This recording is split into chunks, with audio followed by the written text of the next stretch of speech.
बंदी छोड़ सतगुरु रामपाल जी महाराज जी की जय हो। परमपिता परमेश्वर जी की आप सभी प्यारी आत्माओं को मुझ पवन दास का सत्साय। पुण्यात्माओं, दया मालिक की, दया पूज्य गुरुदेव की, जिन्होंने एक बार फिर से अपने दास के ऊपर दया बख्शी है। साध संगति के माध्यम से, लाइव शंका समाधान प्रोग्राम के माध्यम से अपने सभी भगत भाई बहनों के बीच में रूबरू होने के लिए, इसके लिए दास अपने परमपिता परमेश्वर सतगुरु रामपाल जी महाराज जी का कोटि कोटि दंडवत प्रणाम करता है। और आप सभी आत्माओं को अच्छे से पता है, आज संडे है और हर रविवार को रात्रि 8 बजे परमपिता परमेश्वर के आशीर्वाद से हम सभी सत्सेवक भाई बहन साध संगति के लिए रात्रि 8 बजे लाइव आते हैं। और फेसबुक पर परमेश्वर ने जो अकाउंट बनवाया है, जो ग्रुप बनाया है, उसका नाम है शंका समाधान पवन दास के साथ। जब आप फेसबुक पे जाके हिंदी में सर्च करेंगे शंका समाधान पवन दास के साथ, तो फेसबुक का एक ग्रुप आ जाएगा और जिसमें रात्रि 8 बजे हर रविवार को हम लाइव आते हैं। और जितने भी भगत भाई बहन जुड़ रहे हैं, सभी से निवेदन है, जितना हो सके उतना सबसे पहले वीडियो को शेयर कर दीजिए। आज का मैसेज बहुत ही ज्यादा इंपॉर्टेंट है। और विषय क्या है, मैटर क्या है, सब्जेक्ट क्या है, आप सभी आत्माओं को अच्छे से पता है, क्योंकि आप सभी आत्माओं ने पिछले 4-5 दिनों से काफी इसका प्रचार किया है। और आज का हमारा विषय है कि गुरु गद्दार सतलोक आश्रम मैनेजमेंट हरियाणा। बहुत सारे भगत भाई बहन कहते हैं कि भगत जी, ये गुरु गद्दार का मतलब क्या होता है, तो उनकी शंकाओं का समाधान करना पड़ेगा। गुरु गद्दार का मतलब होता है जिस व्यक्ति ने, जिस भगत ने, जिस शिष्य ने, जिस अनुयायी ने या जिस भी किसी संस्था ने अपने गुरु के साथ, अपने सतगुरु के साथ, अपने शिक्षक के साथ अगर छल किया है, कपट किया है, गद्दारी की है, तो उन सभी फॉलोअर्स को कहा जाता है गुरु गद्दार। यानी अपने गुरु के साथ जो गद्दारी करते हैं उनको गुरु गद्दार कहा जाता है। तो इसलिए हम बार बार यूज करते हैं गुरु गद्दार सतलोक आश्रम मैनेजमेंट हरियाणा। और इस सतलोक आश्रम मैनेजमेंट हरियाणा में कौन कौन लोग हैं, ये भी बहुत सारे लोगों की शंका है कि भाई मैनेजमेंट में कौन है। तो मैनेजमेंट में सबसे पहले आता है परम पूज्य सतगुरु रामपाल जी महाराज जी का कलयुगी छोटा भाई महेंद्र भगोड़ा, जो सन 2014 बरवाला कांड के बाद से रात्रि को ही आश्रम से निकल गया था, भग गया था, और आज 7 साल होने को लगभग आ रही हैं। वो वांटेड है और पुलिस उसकी तलाश कर रही है। वो भगोड़ा बन के घूम रहा है। तो सबसे पहले मैनेजमेंट में महेंद्र भगोड़ा आता है।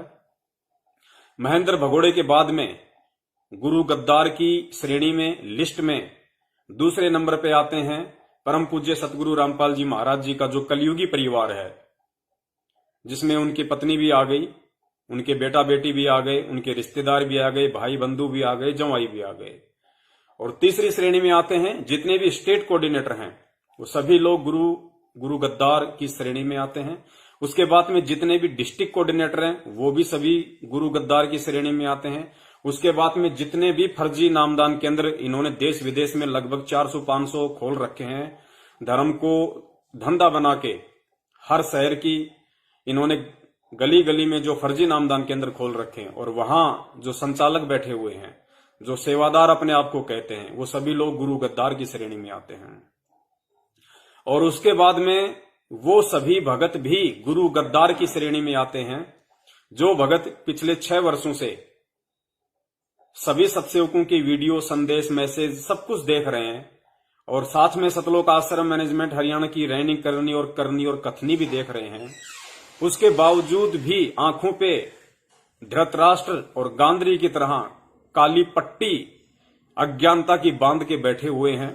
ना जाने उनको क्या डर है, क्या भय है, क्या उनको स्वार्थ है कि सब कुछ अपनी आंखों से देखते हुए भी कि सतलोक आश्रम मैनेजमेंट हरियाणा जो भी क्रिया करता है, जो भी कर्म करता है, जैसे राजनीति, आरक्षणबाजी और भक्तों से जो है कुपात्र बन के दान लेना, गुरुजी के नाम पे हर दिन 2-2, 3-3 पीले पर्चे निकालना, कभी कांग्रेस को वोट, कभी बीजेपी को वोट, कभी SC/ST का समर्थन, कभी बीजेपी की रैली का समर्थन, कभी कांग्रेस की रैली का समर्थन, अन्य जितने भी मनवस कुक्रम जाट आरक्षण से लेके जो इन्होंने किए हैं, ये सारी घटनाएं देखते हुए भी जितने भी भगत भाई बहन हैं, जिनको हकीकत का पता है, सच्चाई का पता है, जिनकी आत्मा भी स्वीकार नहीं कर रही इस बात को, वो भी ये अंदर से महसूस करते हैं कि मैनेजमेंट गुरुजी के ज्ञान के खिलाफ है, गुरुजी के ज्ञान के विपरीत चल रहा है, गुरुदेव की शिक्षाओं के विपरीत चल रहा है। उसके बावजूद भी वो लोग ना तो सच जानने को राजी हैं और ना ही किसी दूसरे को सच बताने को राजी हैं, और चुपचाप भीष्म, कर्ण और द्रोणाचार्य की भूमिका निभाते हुए गुरु गद्दार की श्रेणी में आते हैं। ऐसी आत्माओं को परमात्मा समय आने पर जरूर दंडित करेगा, ये परमेश्वर का विधान है। हमें कोई खुशी नहीं है कि उन आत्माओं को दंड मिले, और ना हमें कोई दुख होगा कि उन आत्माओं को कोई दंड मिलेगा, क्योंकि ये कर्म प्रधान क्षेत्र है। यहां जो जैसा कर्म करेगा वैसा दंड उसको अवश्य मिलता है। लेकिन भक्ति मार्ग थोड़ा सा विपरीत है। भक्ति मार्ग थोड़ा सा विपरीत है, क्योंकि भक्ति मार्ग में आने के बाद में, या सतगुरु धारण करने के बाद, या गुरु धारण करने के बाद में इस जीव आत्मा को सत्य और असत्य की परख हो जाती है। वो नीर खीर का निबेरा करना सीख जाता है, वो भले बुरे में अंतर करना सीख जाता है। तो ऐसी स्थिति में जिस आत्मा ने कोई अपना गुरु बना रखा हो, कोई सतगुरु बना रखा हो, गुरु चाहे असली हो चाहे नकली हो, उससे कोई फर्क नहीं है। दास जिस विषय पे बात कर रहा है उस विषय को समझें, अन्यथा आध्यात्मिक जीवन में तो सतगुरु का ही रोल है, सच्चे मार्ग का ही रोल है, नकलियों का रोल नहीं है। लेकिन दास जो कर्म क्षेत्र की बात कर रहा है, उस आधार से दास कह रहा है कि आप चाहे किसी नकली संत के शिष्य हो, चाहे किसी असली संत के शिष्य हो, क्योंकि सत्संग सभी सुनाते हैं, ज्ञान सभी बताते हैं, अच्छे बुरे की जानकारी सभी गुरु देते हैं। हालांकि उनके पास में वो मोक्ष मंत्र नहीं है, उस सुखमय स्थान की, उस अमर लोक की संपूर्ण जानकारी नहीं है। बाकी नियम वगैरह सभी छुड़वाते हैं।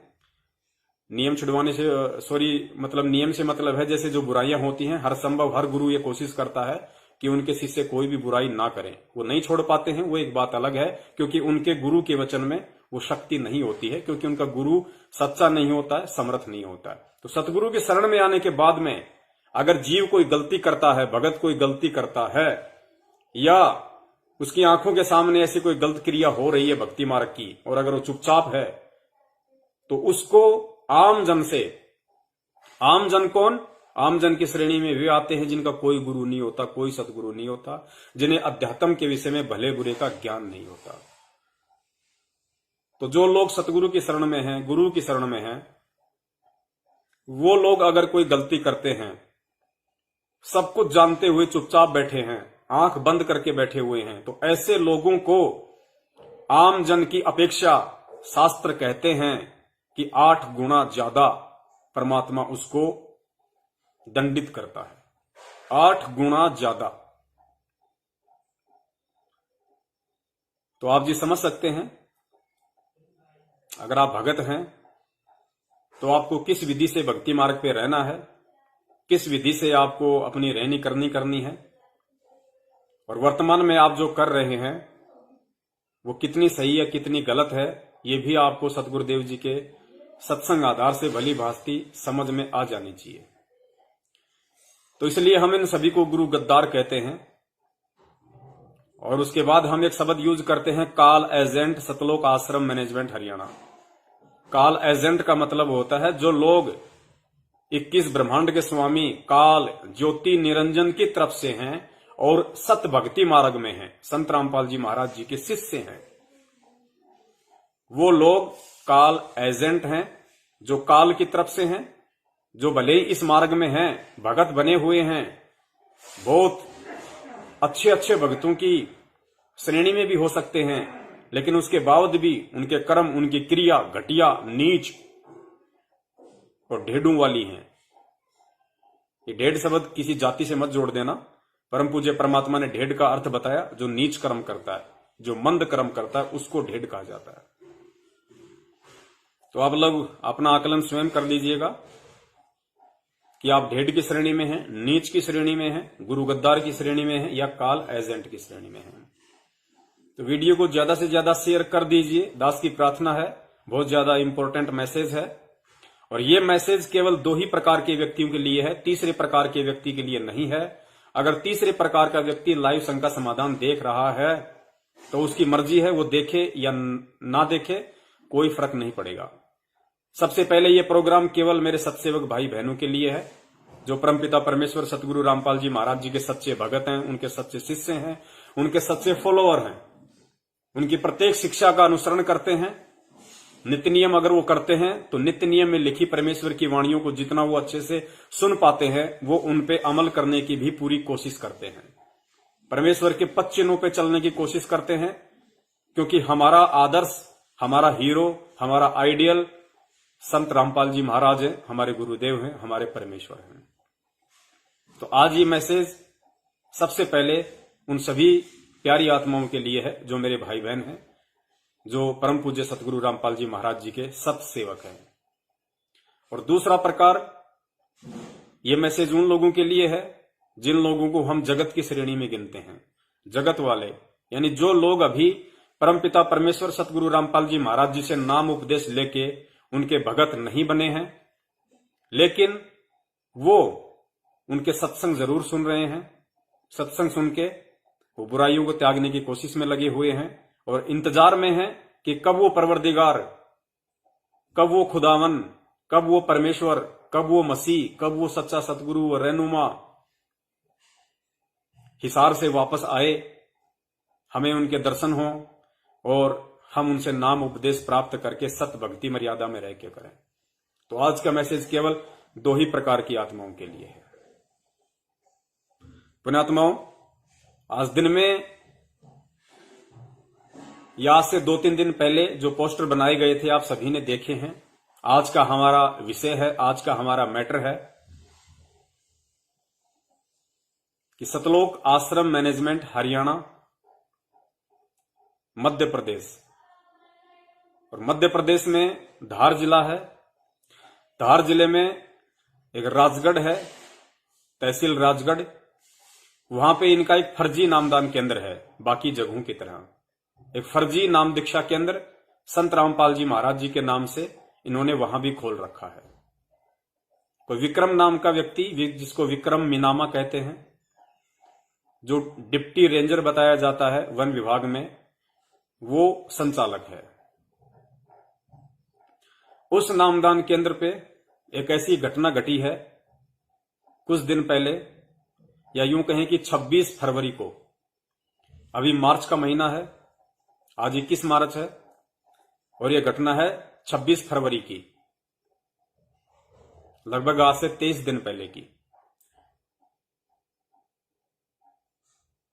हालांकि यह घटना बहुत ही निंदनीय है, बहुत ही घटिया है, शर्मनाक है, लेकिन मुझे बताने में तनिक भी हर्ज नहीं है, बिल्कुल भी शर्म नहीं है, बिल्कुल भी झिझक नहीं है।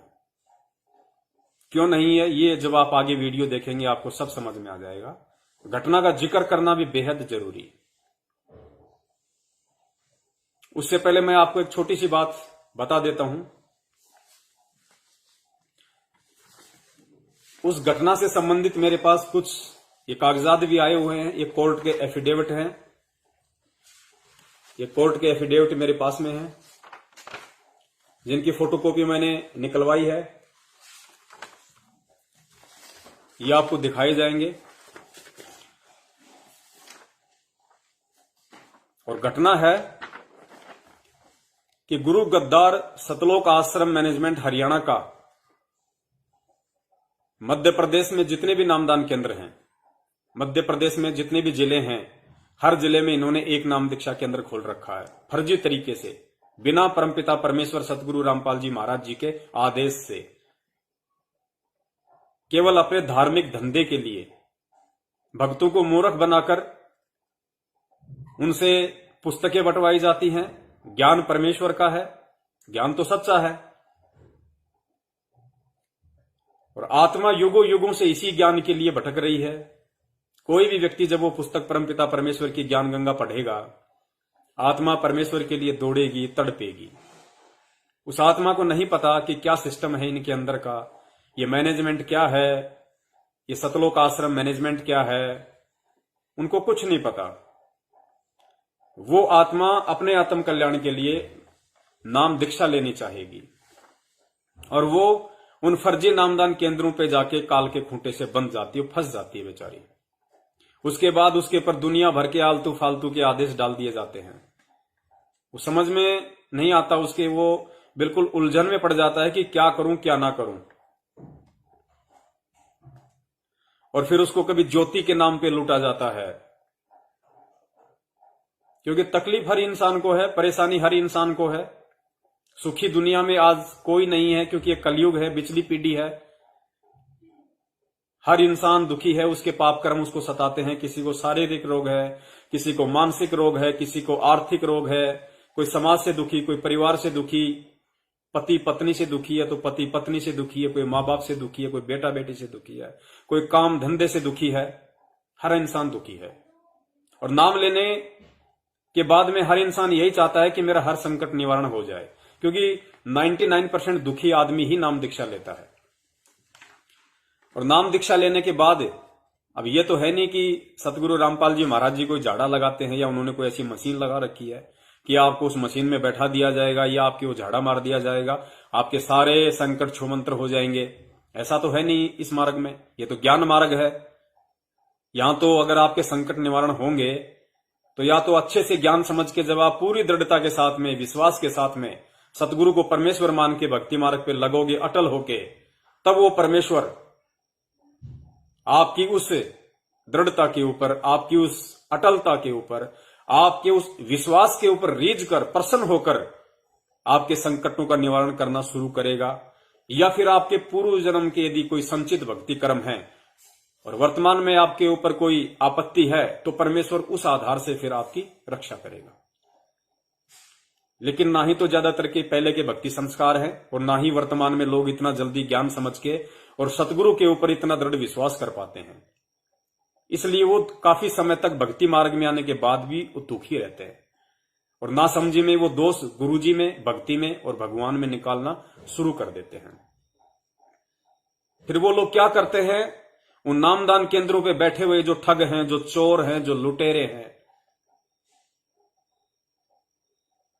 उनको फोन लगाते हैं, उनके पास जाते हैं और अपनी समस्या के समाधान के विषय में पूछते हैं।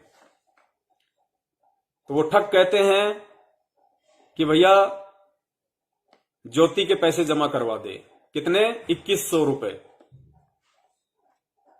ज्यादा बड़ा संकट है तो कुछ ना कुछ करके पाठ प्रकाश करवा दे। कितने का? 15,000 रुपए का।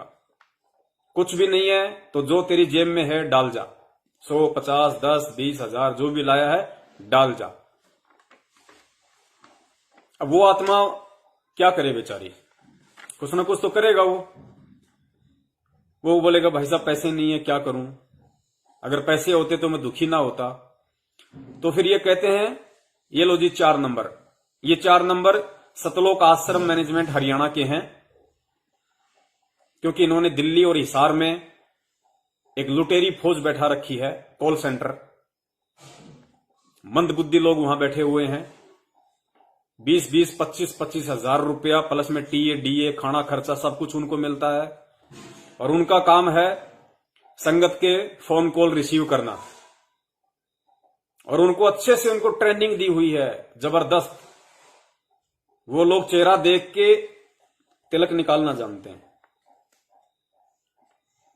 उनको समझा रखा है कि किस व्यक्ति का फोन आए, वो किस तरह की बात करे तो उसको क्या आदेश देना है गुरुजी के नाम पे, और किस तरह का फोन आए, क्या प्रार्थना लगाता है, उस आधार से उसको क्या जवाब देना है गुरुजी का नाम लेके। एग्जाम्पल के लिए मेरा जैसा कोई दरिद्र, कोई भिखारी अगर उनको फोन करता है कि भगत जी समस्या है, हिसार जेल में गुरुजी के पास में प्रार्थना लगानी है, वो बोलेगा जी बोलो क्या प्रार्थना लगानी है। तो मैं कहूंगा भगत जी बहुत दुखी हूं, बहुत परेशान हूं, 6 महीने हो गए मैंने नाम दीक्षा ले रखी है। भगत जी घर में कोई सुख नहीं, शांति नहीं है, काम धंधे में कोई बरकत नहीं है, बच्चा बीमार है, जो भी समस्या है, जो भी मुझे होंगी मैं उनको बोलूंगा। तो सामने वाले को ट्रेनिंग मिली हुई है, वो देख लेगा कि ये मुर्गी किसी काम की नहीं है, फालतू का एक कंगाल आदमी है जिसके खुद के घर में खाने को दाने नहीं है, खुद इतना फटीचर हालत में है, तुम्हें क्या देगा। तो ना तो वो उसको ज्योति का आदेश देते हैं कि भाई तू ज्योति करा दे, गुरुजी का आदेश है, ना ही उसको ये कहा जाता है कि भाई गुरुजी का आदेश आया है और तू पाठ करवा दे या पाठ का संकल्प कर ले और नामदान केंद्र पे तू धीरे धीरे पैसे जमा करवा दे, किस्तों में जमा करवा दे, अगर एकदम से नहीं करवा सकता है तो ये आदेश नहीं देंगे। उन्हें पता है कि इसकी औकात 2 रुपया देने की भी नहीं है। उसको झट से एक ही जवाब दिया जाता है कि गुरुजी का आदेश आया है, अपनी भक्ति बढ़ाओ। गुरुजी का आदेश है, अपनी भक्ति बढ़ाओ, परमात्मा दया करेंगे। मैटर खत्म, बेचारा चुप हो जाए, क्या बोले आगे। दूसरे प्रकार का कोई भगत है, वो प्रार्थना लगाता है, जोश में है, उमंग में है, नया नया जुड़ा है, ज्ञान समझ नहीं पाया, आर्मी से रिटायर है और बिल्कुल टोरे के साथ नामदान केंद्र पे जाता है। बोलेंगे यार भगत जी प्रार्थना लगानी है, किस बात की? भगत जी मकान बनाना है, मकान। अच्छा मकान बना रहे हो? हाँ जी मकान बना रहे हैं। अच्छा जी, लो जी, लो प्रार्थना के नंबर लो। वो फोन करेगा उन कॉल एजेंटों के नंबर पे, प्रार्थनाओं के नंबर पे, दिल्ली और हिसार में, और उनको कहेगा सत साहिब भगत जी, सत साहिब जी, भगत जी बोलिए। भगत जी दास अभी आर्मी से रिटायरमेंट होके आया है, क्योंकि वो अभी ज्ञान समझ नहीं पाया, अपना पूरा भेद उसको दे देगा कि भगत जी दास आर्मी से रिटायरमेंट होके आया है और दास अभी भगत जी बिल्डिंग बनाना चाहता है, मकान बनाना चाह रहा है, परमात्मा से अरदास लगानी है भगत जी, शुभ काम करें तो परमेश्वर के आशीर्वाद से करें भगत जी, अच्छा होगा। क्योंकि उसके भाव होते हैं परमात्मा के प्रति, उसकी गलती नहीं होती। तो वो कहेंगे ठीक है भगत जी, आप कल शाम को 4 बजे फोन करना और ये आपकी प्रार्थना के नंबर लिख लो 431। प्रार्थना के नंबर लिखवा दिए, भगत जी निश्चिंत हो गए। प्रार्थना कहीं ना जाती है ना कहीं आती है। दूसरे दिन 4 बजे भगत जी खुशी खुशी फोन करते हैं, भगत जी मेरी प्रार्थना का क्या हुआ? अभी आपकी प्रार्थना कितने नंबर है? भगत जी 431 नंबर। अच्छा अच्छा, 1 मिनट रुको भगत जी। 1-2 मिनट का समय वो लगाता है मूर्ख बनाने के लिए कि कहीं उसको शक ना हो जाए। 1-2 मिनट के, हाँ हाँ भगत जी, अच्छा अच्छा अच्छा अच्छा, आप वही है ना जो आर्मी से रिटायरमेंट हुए थे और मकान बनाना चाहते हैं? हाँ हाँ आप जी जी भगत जी, जी जी जी। अच्छा भगत जी, सतगुरुदेव जी का आदेश आ गया है, आप जी पाठ प्रकाश का संकल्प कर लो। अब वो जानता नहीं संकल्प क्या होता है। बोले जी संकल्प क्या? भगत जी एक पाठ का पैसा जमा करवा दो, पाठ करवा दो परमात्मा के नाम का। परमेश्वर ने कहा है कि पाठ करवा दो, परमेश्वर दया करेंगे, गुरु जी का आदेश है। अब नामदान केंद्र पे पाठ का पैसा जमा करा दो। भगत जी पाठ कितने का? भगत जी 15,000 का। तो आर्मी से रिटायरमेंट होके आया है तो जाहिर सी बात है वैसे भी उसकी वित्तीय स्थिति ठीक होती है, और आता है तब भी हमने सुना है कि वो 15-20 लाख रुपए जो उसकी जमा पूंजी होती है सरकार उसको दे देती है। तो इस तरीके से वो पाठ का पैसा जमा करवा देता है। अब पुण्यात्माओं सोचो, देश दुनिया में लगभग 500 से 600 इन्होंने फर्जी नामदान केंद्र खोल रखे हैं। भारत से लेके Pakistan, America, Japan, Italy, Australia, Nigeria, बहुत सारी कंट्री में। अब इन्होंने इतनी जल्दी इतनी जगह नामदान केंद्र क्यों खोल दिए, कैसे खोल दिए? इतनी जल्दी तो अंबानी भी कोई ब्रांचें नहीं खोल सकता अपनी कंपनी की। उसने भी अगर पेट्रोल पंप खोले थे देश देश में जगह जगह, तो इतनी जल्दी इतनी प्रोग्रेस तो उसने भी नहीं की, जबकि वो तो अरबों खरबों पति आदमी है। इन्होंने कैसे 500-600 दुकानें ब्रांचें खोल दी? क्यों खोल दी? क्योंकि इनको ब्रांचें खोलने में ना तेल लगता है ना फिटकरी लगती है, कुछ नहीं लगता इनको। भगत मूर्ख हैं। ये किसी भी ऐसे भगत के सिर पे हाथ रख देते हैं जो थोड़ा आर्थिक स्थिति से मजबूत होता है, और जो व्यक्ति आर्थिक स्थिति से मजबूत होता है भक्ति मार्ग में निश्चय करके जान लेना, वो उतना ही लेट इस ज्ञान को समझता है, वो बहुत लेट ज्ञान को समझता है। तो ऐसे व्यक्ति को ये लोग मोहरा बनाते हैं। ऐसा व्यक्ति आर्थिक स्थिति संपन्न है, उसके पास खुद का मकान भी होता है, ना हो तो वो 10-15 हजार रुपए महीने का किराया देने में भी समर्थ होता है। तो ऐसे व्यक्ति को ये लोग निशाना बनाते हैं, ऐसी मुर्गी को पकड़ते हैं, और करना क्या होता है, उसके घर पे एक लैपटॉप रख देंगे, वो भी उसी के पैसे का, और ये क्या करेंगे, सिर्फ एक चिप दे देंगे, एक मेमोरी कार्ड दे देंगे जिसमें प्रथम मंत्र और दूसरा मंत्र है, या कोई डीवीडी दे देंगे और समझा देंगे कि इस तरीके से भगत को सामने बैठाना है, ऐसे फिर इस पेन ड्राइव को कंप्यूटर में लगा के, लैपटॉप में लगा के चालू कर देना, सामने गुरुजी बोलेंगे, जैसे नाम दीक्षा पूरी हो जाए 1 मिनट या 2 मिनट में हटाओ, हो गया, बस दान दक्षिणा ले लो, जो भी फोटो फाटू माड़ा वाड़ा देनी है उसका भी 10, 20, 50 जो भी इन्होंने रेट तय कर रखा है मार्केट से ज्यादा, वो ले लो और उसको भेज दो और उसका नंबर नोट कर लो और नंबर मैनेजमेंट को भेज दो ऊपर, ताकि आगे से फिर उनके गर्दन काटता रहे धीरे धीरे ज्योति पाठ के नाम पे, आदेशों के नाम पे। तो इनको ना तेल लगे ना फिटकरी लगे, ना इनको सरकार से कोई रजिस्ट्रेशन करवाना पड़ता है, ना इनको कोई बिल्डिंग का कोई कंस्ट्रक्शन करना पड़ता है। भगत का घर, भगत का लैपटॉप, इनको कुछ नहीं करना, बैठे बैठाए फ्री का माल इनको मिल जाता है। तो इस प्रकार से इन लोगों ने देश विदेश में ब्रांचें गुरुदेव के नाम से खोल रखी हैं। बाकी सन 2014 में बरवाला कांड हुआ था, गुरुदेव हिसार जेल गए और सन 2014 से पहले सन 1994 से गुरुदेव सत्संग कर रहे हैं, नाम दीक्षा दे रहे हैं, लगभग 27-28 वर्ष। और ये रिकॉर्ड है, इतिहास है। गुरुजी ने जहां जहां गुरुजी का आश्रम था, गुरुजी केवल एक ही आश्रम में रहा करते थे, जिस आश्रम में गुरुजी थे केवल उसी आश्रम में नाम दीक्षा दी जाती थी। कहने का मतलब है 28 वर्षों तक केवल एक नामदान केंद्र के अलावा, जहां स्वयं गुरुजी मौजूद रहते थे, सत्संग करते थे, उस जगह के अलावा कहीं कोई नामदान केंद्र देश विदेश में नहीं था। लेकिन जैसे ही गुरुदेव जेल में गए, इन लोगों की उल्टी हरकतों के चलते, इनके षड्यंत्र के चलते, उसके बाद से इन लोगों ने गुरुदेव के नाम से देश विदेश में लगभग 600 दुकानें खोल दी। अब पुण्यात्माओं विचार करना, एक नामदान केंद्र पे दिन में 5 आदमी तो नाम लेते होंगे। जिस प्रकार से ये लोग भोली संगत को मूर्ख बना के दिन रात पुस्तक सेवा में लगाए हुए हैं, टीवी चैनलों पे जो सत्संग चलाए हुए हैं, तो 600 नामदान केंद्रों पे 5 के हिसाब से 3000 व्यक्ति पर डे इनके नामदान केंद्रों पे नाम ले रहे हैं। अब उनमें से सभी तो भिखारी होते नहीं,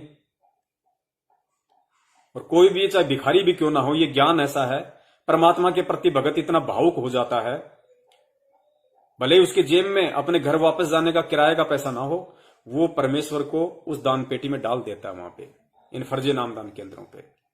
कहने का मतलब है इन्होंने अरबों खरबों का बिजनेस तो कर लिया है। आज महेंद्र भगोड़े से लेके जितने भी स्टेट कोऑर्डिनेटर हैं, राजस्थान, एमपी, यूपी, हरियाणा, पंजाब, उत्तरांचल, जितने भी स्टेट हैं, उत्तराखंड, यूपी, महाराष्ट्र, झारखंड, जितने भी स्टेट हैं, और हर स्टेट का जो स्टेट कोऑर्डिनेटर है वो आज माला माल है, माला माल, हराम की कमाई से माला माल है। कुछ समय पहले तक 1-2 को छोड़ के ज्यादातर के पास अपनी खुद की मोटरसाइकिल भी नहीं थी, बटन वाले मोबाइल थे। आज सभी लोग 4 व्हीलर गाड़ियां मेंटेन करते हैं, सबने बढ़िया अच्छी खासी प्रॉपर्टी बना रखी है। अब जब स्टेट कोऑर्डिनेटर इतना प्रॉपर्टी बनाएगा तो डिस्ट्रिक्ट कोऑर्डिनेटर कहां पीछे रहेगा। तो लगभग एल्टो या छोटी मोटी गाड़ी तो उनके पास भी है ही। किसी भी डिस्ट्रिक्ट कोऑर्डिनेटर को देख लीजिए, उसको नामदान संचालक को या कोऑर्डिनेटर को 90% के पास 4 व्हीलर मिलेगा, जिनकी 4 साल या 3 साल पहले साइकिल खरीदने की औकात नहीं थी, जिनकी पैंट पीछे से फटी होती थी। आज उनके बच्चे 20-20 हजार के मोबाइल लेके घूमते हैं। किसकी मेहरबानी से? संगत की मेहरबानी से।